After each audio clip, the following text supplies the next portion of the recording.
Преди няколко години се случи нещо, което още и днес ми стяга сърцето, когато си спомням. Беше късна вечер и след дълъг работен ден реших да се отправя към дома си.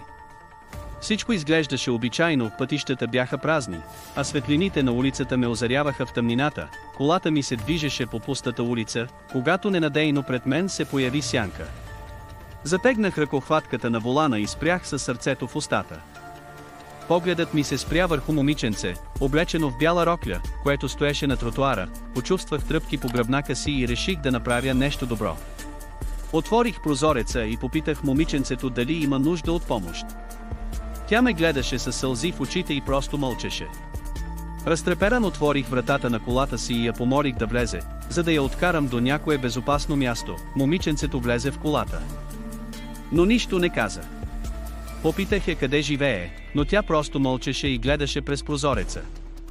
Всичко изглеждаше толкова странно и нереално. Решете да се върна обратно към улицата, за да видя дали може да намеря някой, който я познава, обаче, когато обърнах погледа си назад, момиченцето изчезна. Нямаше следа от нея в колата. Шокиран и объркан, спрях настрани от пътя и почнах да търся внимателно наоколо.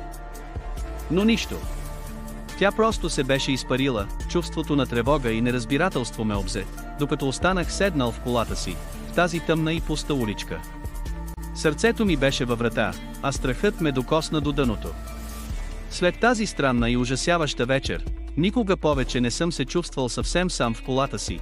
Дори когато съм около хора, има неща в този свят, които не можем да обясним или разберем. И понякога те се преплитат с нашия свят и живот. Тази вечерна среща с момиченцето в бяло остави неизгладим след в мен и ме напомня, че има тайни истории, които може да не разберем никога.